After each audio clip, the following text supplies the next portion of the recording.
한양에서 고향으로 가기 위해 길을 떠난 하급관리 우석은 예산 근처까지 내려와 한 고개를 오르고 있었습니다.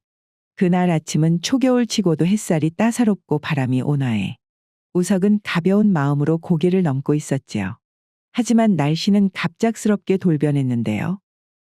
갑자기 하늘에는 먹구름이 뒤덮이더니 차가운 바람이 휘몰아쳤고 얼마 지나지 않아 굵은 눈발이 쏟아지며 세상을 덮어버렸습니다. 우석은 눈발 속에서 길을 잃지 않으려 몸을 숙이고는 서둘러 발걸음을 옮겼지요. 아이고 무슨 놈의 날씨가 이렇게 변덕이 심하다냐. 한 치 앞도 알 수 없는 것이 사람 인생이라더만. 날씨 역시 별반 다를 바가 없구만. 그 순간 눈보라 속 어딘가에서 사람의 형체가 보였습니다. 우석은 그들을 외면할 수 없어 급히 다가가 보았지요.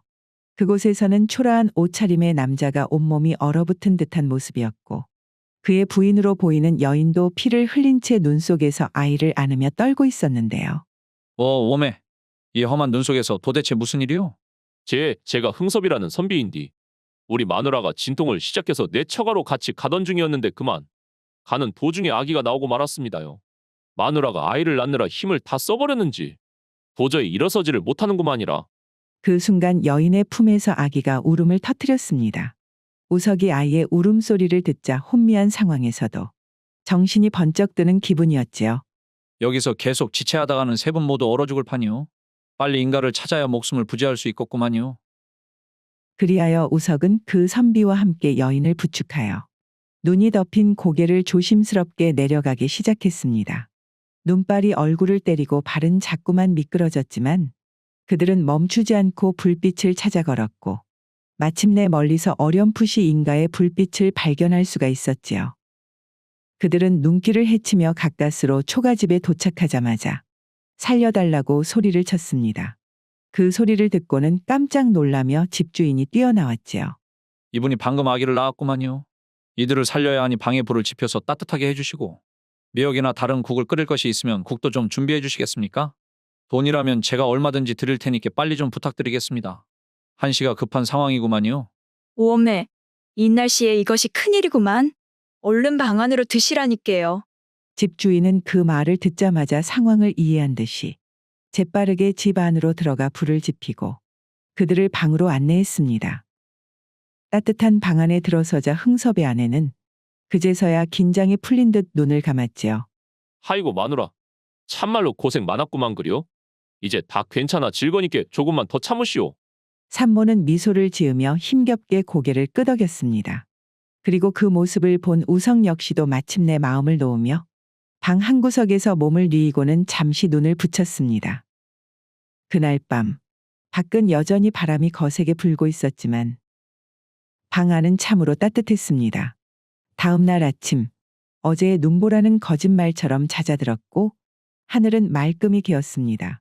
고요한 새벽 공기가 방 안 구석구석 스며들자 우석은 산모와 갓난아기를 깨우지 않고 떠나려고 조심스럽게 짐을 챙기고는 집 밖으로 나갔지요. 그때 흥섭이 다급히 달려와서 우석의 손을 꼭 붙잡았습니다. 그의 눈은 충혈된 채 간절한 빛을 띠고 있었지요. 선생님, 이 은혜를 참말로 어찌 갚아야 할지 모르겠습니다. 이름하고 사시는 곳이라도 알려주시면 안 되겠습니까? 우석은 흥섭의 말을 듣더니 고개를 저으며 말했지요. 내가 한 것은 대단한 일이 아니오. 다만 인연이 닿았기에 우연히 같은 자리에 있었을 뿐이죠. 큰일이 날 뻔한 것이 무탈하게 지나갔으니 그것으로 충분합니다. 부디 댁이라도 알려주십시오. 이 은혜를 잊지 않고 반드시 갚겠습니다. 흥섭이 포기하지 않고 간절히 재차 부탁을 하자 우석은 잠시 생각에 잠겼다 답을 했습니다. 한양 궁 근처에 살고 있는 이우석이라고 합니다. 저희가 다시 만날 일이 있을지는 모르겠지만 그저 아기와 부인이 무탈하게 지내기를 바랄 뿐입니다. 그 말만을 남긴 채 우석은 조용히 밖으로 발걸음을 옮겼습니다. 흥섭은 우석이 떠나는 모습을 보며 감사함과 미안한 마음에 머리를 조아리며 우석의 모습이 사라질 때까지 거듭 인사를 했지요. 그로부터 16년의 세월이 흘렀습니다. 흥섭이의 가난한 살림은 딸이 태어난 이후로 입이 하나 더 늘어나면서 형편이 더욱더 곤두박질 쳤기에 흥섭이는 선비라는 신분에도 불구하고 마을 이곳저곳을 다니며 품삯 일로 생활을 연명해야 했습니다. 어느 날 흥섭이는 일을 마치고 집으로 돌아오니 부인이 흥섭이에게 편지 하나를 내밀었지요. 여보, 한양에서 편지가 왔구만요. 거 한양에 계시는 당신 외삼촌께서 보낸 것 같은데 말이어요. 외삼촌이라면 홍배삼촌께서 편지를 보냈단 말인가?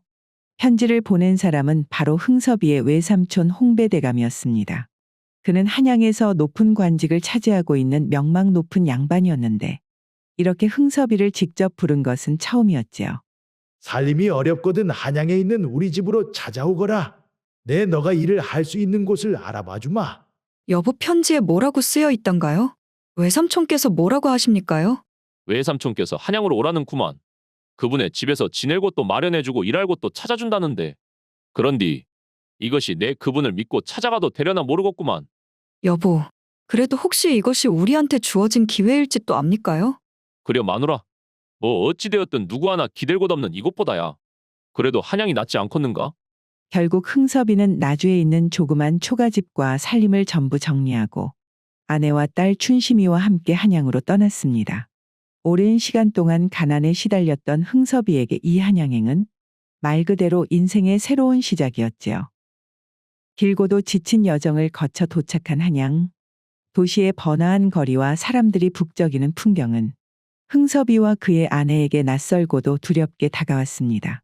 아이고 여보, 평생 한양 땅이라고는 밟아본 적도 없는 우리가 이런 곳에서 잘 살 수 있을라나 모르겠구만요. 아, 이 사람아, 걱정하지 마시구려. 그래도 내가 가진 것 없고 몰락하기는 했어도 명색이 선비인데 외삼촌께서 원체 높은 관직에 계시고 아는 사람도 많으니 적어도 나한테 어디 서리자리 하나는 알아봐 주시지 않겠는가. 그래도 잘나신 외삼촌을 둔 덕에 우리도 이제는 고생길이 끝났구만. 흥섭이와 그의 부인은 이런저런 기대를 품으며 고래등처럼 큰 홍배대감의 기와집에 도착을 하였습니다. 홍배대감의 집에 도착한 흥섭이 가족은 조그만 행랑채로 안내를 받았습니다. 방 한 칸짜리 행랑채는 협소하고 낡았지만 그래도 그나마 머물 곳이 생겼다는 안도감에 흥섭이는 부인에게 억지로 미소를 지어 보였지요. 한참 방에서 짐을 풀던 중 홍배대감이 흥섭이 부부를 사랑채로 불렀습니다. 그리고 그들에게 차 한 잔을 권한 뒤 흥섭이 부부를 번갈아 보며 담담하게 말을 하기 시작했지요. 자네들이 여기까지 오느라 참말로 고생이 많았구만 그래. 그동안 흥섭이 자네가 그 나주에서 힘들게 지내고 있었다는 것도 내가 잘 알고 있었지. 그래서 내 자네뿐만 아니라 자네 부인을 위해서 자리를 좀 마련했는디 말일세. 흥섭이 부부는 고개를 숙인 채 숨죽이며 다음 말을 기다렸습니다. 홍배대감의 말 한마디 한마디에 기대와 긴장이 뒤섞여 말을 듣는 것만으로도 이마에 땀이 맺힐 정도였지요. 그러다 대감은 쓴 웃음을 지으며 담담하게 말을 이어갔습니다. 지난달에 말일세. 몇 년 동안 일을 했던 머슴 봉섭이랑 여종 매향이가 서로 눈이 맞아서 야반도주를 해버렸구만. 우리 집이 워낙에 큰데다가 일은 이렇게 많다 보니 사람이 없어서 도무지는 안 되겠더라고. 그러던 와중에 자네 가족이 여기로 와줘서 참말로 다행이구만 그래. 흥섭이는 순간 자신의 귀를 의심을 했지요. 예? 그러니께 제가 그 머슴이를 대신 하라는 말씀이십니까요? 홍배대감은 태연히 고개를 끄덕이며 말을 이어갔습니다. 자네한테 내가 힘쓰는 일 같은 것을 시키겠는가? 그것은 다른 하인 덕파리가 있으니 그 아이에게 시키면 될 일이고 자네는 그 아이가 혼자서 하기 힘든 일을 할 때 좀 도와주거나 그 외에 자잘한 문서 같은 것을 관청으로 전달해주는 그런 일을 좀 해주면 될 것이네. 그래도 명색이 자네가 선비 아닌가?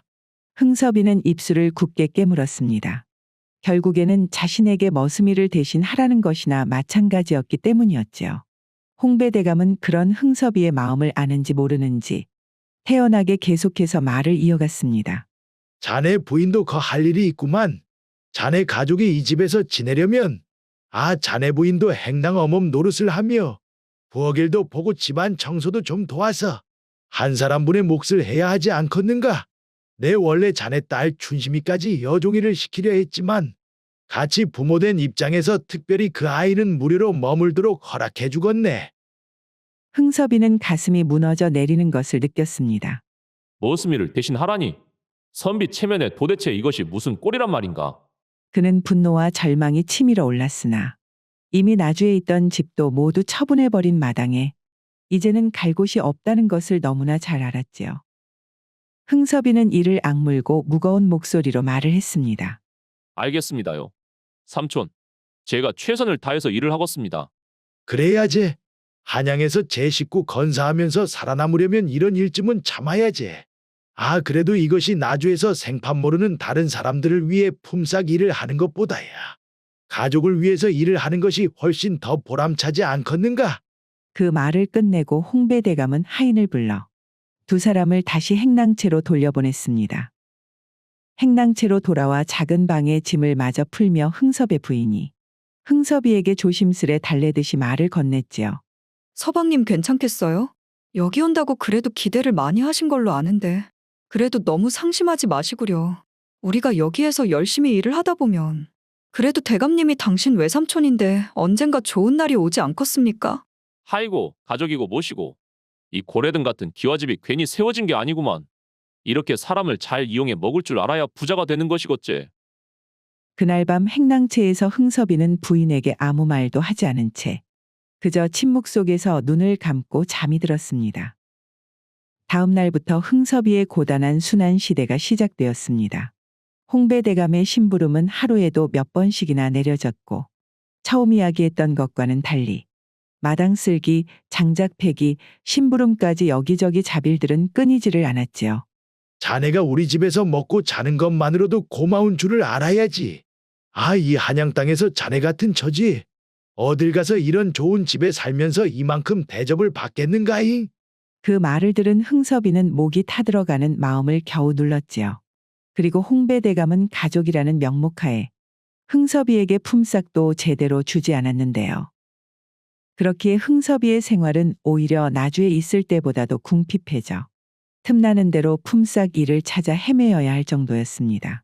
하지만 흥섭이 가장 힘들었던 것은 바로 다른 데 있었으니 워낙에 부자인데다가 높은 관직에 올라있는 홍배대감이라 그의 집에는 손님이 끊이지를 않았지요.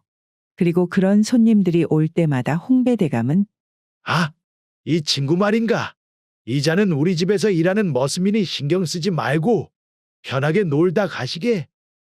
흥섭이는 그 말이 칼날처럼 가슴을 후벼 파는 것처럼 느껴져 마음속에서 분노와 수치심이 치밀었습니다. 그러면서도 자신을 머슴으로 소개하는 홍배대감의 말에 아무런 반박도 할 수 없이 그저 이를 악물고 참을 수밖에 없었지요. 내가 이것이 진짜로 한때 선비였던 사람이 맞기는 하는가잉. 차라리 굶어 죽더라도 내 나주에서 죽는 것이 나았을지도 모르는구만. 그러면 체면이라도 지키면서 살 수 있었을 것인디. 괜히 한양으로 와서 이 꼴을 당하는구만. 마음속에서는 후회가 민물처럼 밀려들었지만 이미 돌이킬 수도 없는 일이었습니다. 흥섭이는 더 이상 갈 곳도 되돌아갈 곳도 없는 처지가 되어버린 것이었지요. 그렇게 흥섭이 홍배대감의 집에서 머슴 취급을 받으며 서러운 나날들을 보내고 있는 차에 홍배대감의 생일이 찾아왔습니다. 흥섭이는 오랜만에 배에 기름질을 할 수 있을 것이라는 기대에 이날만큼은 자진해서 잔치 준비를 하고는 일찌감치 사랑방 한 구석에서 눈에 띄지 않게 자리를 차지하고 앉아 있었지요. 시간이 지나자 마을에 지체 높은 양반들이 하나둘 찾아와 홍배대감에게 값진 선물을 전해주었고 사랑방은 어느새 북적이기 시작했는데요. 그리고 한참 분위기가 무르익어 갈 때쯤 갑자기 사랑방 문이 열리더니 웬 산신령 같은 도인이 유유히 들어서지 않겠어요? 홍배대감은 그 도인을 보자마자 자리에서 벌떡 일어나 크게 반겼습니다. 아니, 이게 누구십니까? 우리 박 처사님께서 직접 이렇게 찾아와 주시다니? 이거 진짜로 영광입니다요. 여러분께서도 익히 아실 겁니다.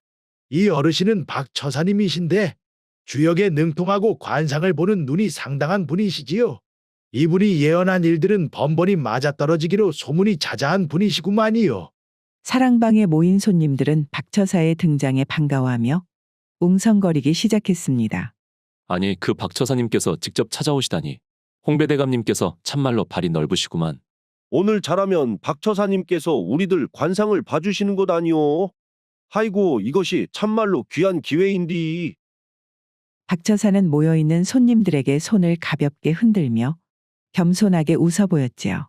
내 평소에는 관상을 함부로 보지 않는데, 아, 오늘이 홍배대감의 생일 아닙니까? 내 나름의 선물로다가 여기 계신 분들의 관상을 한번 봐드리리다. 그리하여 사랑방에 모인 손님들은 한 사람 한 사람 박처사의 앞에 마주 앉고는 박처사가 자신의 얼굴을 살피기를 기다렸습니다. 박처사의 눈길이 손님들의 얼굴 위에 머물 때마다 사람들은 긴장된 표정으로 자신의 운명을 기다렸지요. 이분은 평생 벼슬에 머무르겠지만 탐욕을 경계해야 하오. 아, 자네는 말년에 큰 재물을 얻겠으나 관제수가 따라다니니 항상 조심을 하시오.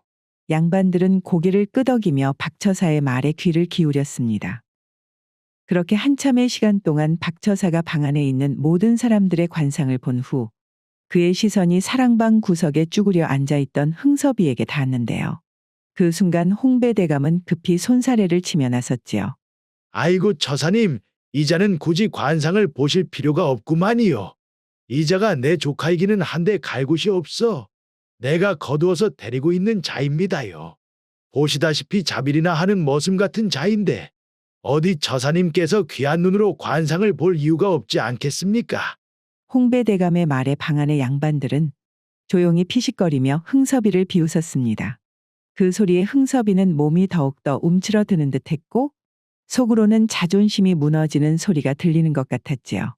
하지만 박처사는 홍배대감의 말을 흘려듣고는 한참 동안 흥섭이의 얼굴을 뚫어져라 쳐다보더니 갑자기 두 손을 모아 정중하게 고개를 숙였습니다. 대인, 신뢰가 되지 않는다면 묻겠소이다. 원래부터 한양에 살던 분이 아니시지요? 예상치 못한 질문에 흥섭이는 당황하며 대답을 했지요. 예, 그렇습니다요. 저는 나주에서 평생을 살다가 얼마 전에 한양으로 올라왔구만요. 잘하셨소. 대인께서 한양으로 오신 것은 옳은 선택이오. 그 덕분에 대인께서는 나주에 있었으면 뭐 덧없을 큰 복을 오늘 안으로 받게 되고 그것으로 부귀를 누리게 될 운명이구만요. 이 말을 들은 홍배대감은 참을 수 없다는 듯이 크게 웃음을 터뜨리며 말을 했지요. 아니 처사님, 내가 손님들께 처사님께서 귀신같이 관상을 보신다고 그렇게 자랑을 했는데 이 보잘것없는 조카를 보고 그런 소리를 하시면 제 체면이 뭐가 되겠습니까?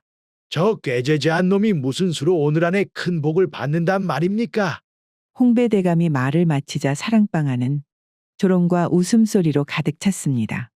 그들은 흥섭이의 머리부터 발끝까지 훑어보며 키득거렸지요.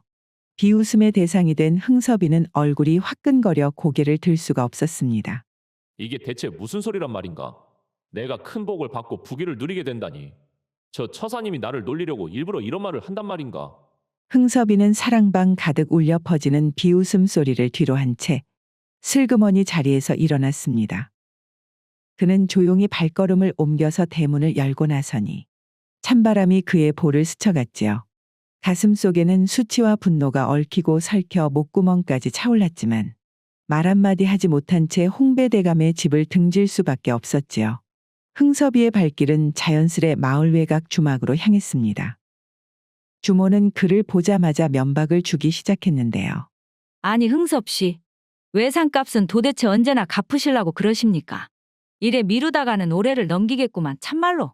흥섭이는 아무 말도 하지 못한 채 그저 눈시울이 붉어지기 시작했고 주모는 그의 그렁그렁한 눈망울을 보고는 깜짝 놀라서 손사래를 쳤지요. 워웜에 또 무슨 일이 있었는디? 나이가 지긋한 양반이 이렇게 눈물을 매달고 오셨소. 에이 어쩔 수가 없구만. 오늘은 그냥 내 공짜로다가 막걸리 한 잔 내어드릴 테니 그거나 마시고 속 좀 풀어보시구랴. 곧이어 주모는 막걸리 한 사발을 가지고 와 흥섭이 앞에 내어주었고 흥섭이는 사발을 보며 깊은 한숨을 내쉬었습니다. 하물며 남남인 주모도 내 마음을 알아줘. 나를 달래기 위해 이렇게 공짜로 술을 내어주는데 가족이라는 홍배대감은 어떻게 저리 쉽게도 나를 사람들 앞에서 창피를 줄 수 있단 말이냐잉. 흥섭이는 갑자기 머릿속에 박처사의 예언이 떠오르자 이맛살을 찌푸렸지요. 거기다가 그 박처사는 도대체 뭐하는 양반이길래 어디에서 나타나서는 헛소리나 해댄단 말이오. 내 팔자에 무슨 놈의 부귀를 누린다고 참말로. 하이고 그 양반 때문에 잔치상도 못 얻어먹고 아침부터 지금까지 쫄쫄 굶고 이것이 무슨 꼴이란가. 흥섭이는 빈속에 막걸리를 들이키며 배고픔을 술로 채웠습니다. 줄인 배에 술이 들어가니 얼굴은 붉게 달아오르고 속이 허해지는 느낌이 들었는데요. 그럼에도 그는 멈추지 않고 술잔을 비웠는데 배고픔보다는 마음의 허기가 더 컸기 때문이었습니다. 흥섭 씨, 인생이라는 게 참 술로 풀리면 좋겠는데 이게 어디 쉬운 일입니까요? 주모 말대로 쉬운 일이 아니기는 하구만요.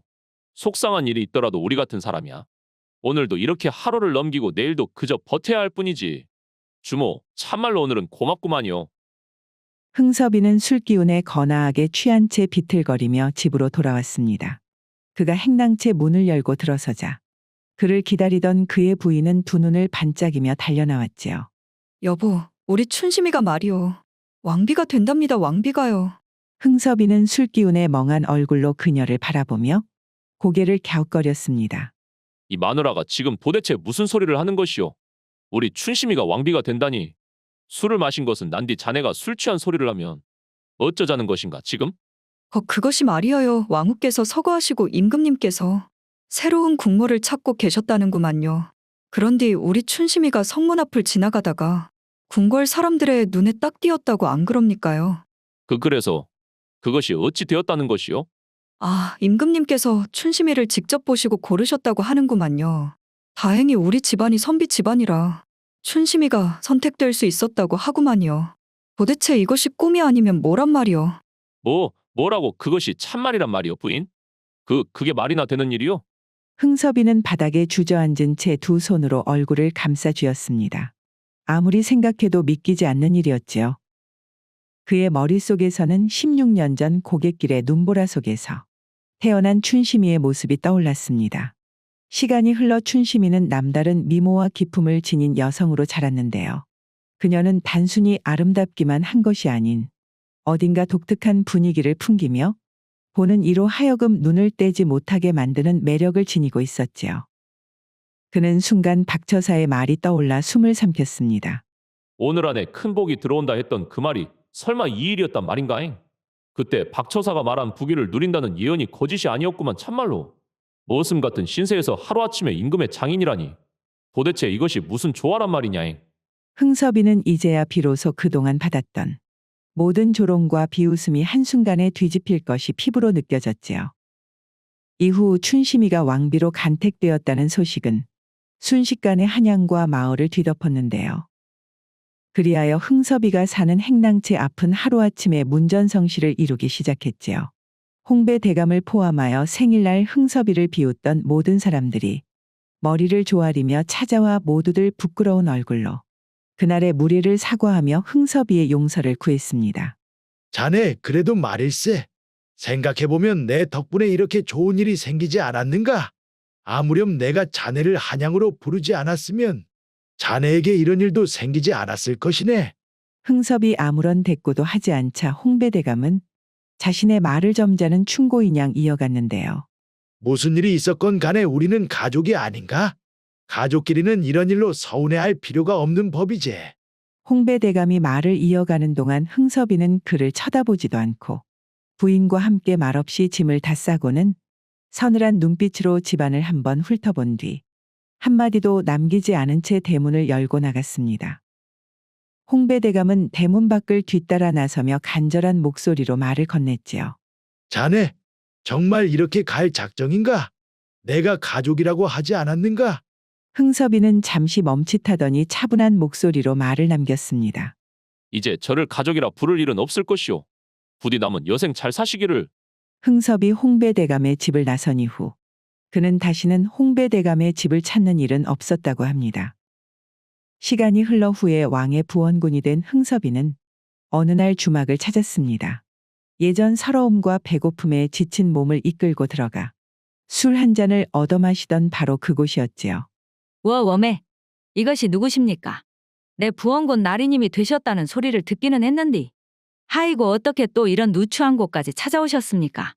주모는 흥섭이를 제대로 쳐다보지도 못한 채 머리를 조아리며 말을 했고 흥섭이는 넉넉한 웃음을 지으며 말을 건넸습니다. 아 주모, 우리 둘뿐인데 그렇게 격식 차릴 필요 없구만 그려. 내 외상값 갚으러 온 것이구만. 에이 그깟 외상값 몇 냥이야 뭐. 굳이 그것을 갚으시려고 이렇게 발걸음을 하셨답니까? 내 주모한테 분명 외상값으로 연량을 진 것 같은디 말이오. 흥섭이는 준비했던 돈 주머니를 꺼내 주모의 손에 쥐어주었습니다. 주모는 묵직한 돈 주머니를 받고는 화들짝 놀라며 원마야 나리님. 이것이 딱 봐도 몇백냥은 되어 보이는데. 우리가 가족지간도 아니고 그렇다고 가까운 친구 사이도 아니었는데. 무슨 돈을 이렇게나 많이 주십니까요? 아, 친구나 가족이 별거겠소?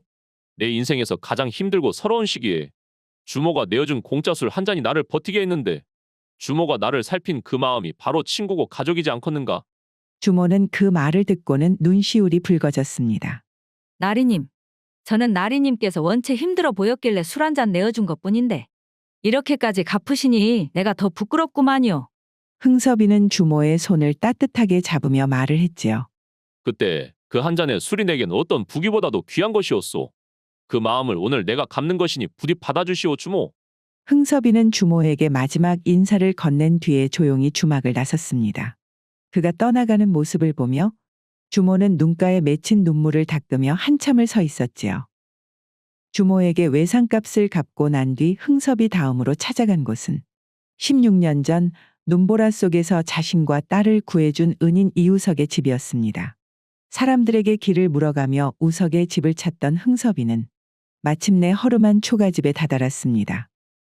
우석은 평생을 하급관리로 지냈지만 청렴하고 결백한 성품임에도 아첨에 능하지 않았기에 관직의 높은 자리에 오르지 못했고 자신보다 더 어려운 이들을 돕기를 좋아했기에 모아둔 재산 없이 낡고 소박한 집에서 지내고 있었던 것이었지요. 흥섭이는 마침 마당에 있는 우석을 보고는 따뜻한 목소리로 인사를 했습니다. 선생님, 저를 혹시 기억하시겠소? 우석은 고개를 갸웃하며 알아보지 못한 채 대답을 했지요. 글쎄요, 제가 기억이 가물가물한 것이 잘 기억이 나질 않구만요. 혹시 저를 어디에서 보셨단가요?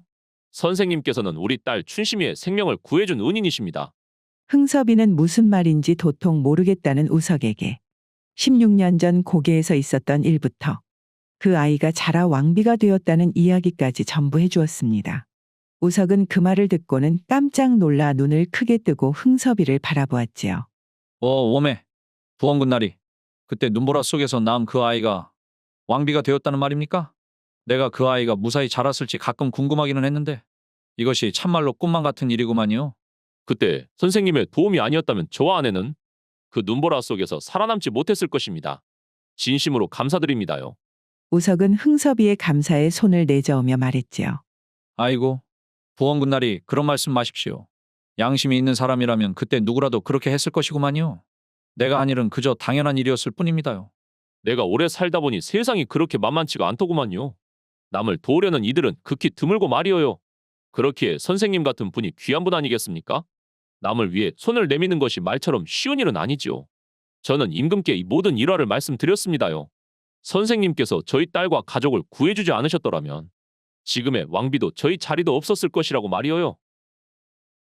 시간이 흘러 흥섭의 이야기를 전해 들은 임금은 우석의 청렴하고 바른 인품을 높이 사고는 나라의 왕비를 구한 공로를 인정하여 우석에게 높은 관직을 하사하였고 후에 우석은 좌의정의 자리까지 오르게 되었습니다.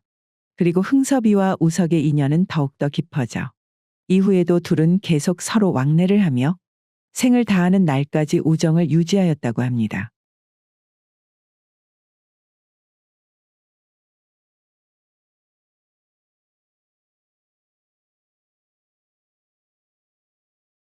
오늘의 고전여행 이야기는 이것으로 마치겠습니다.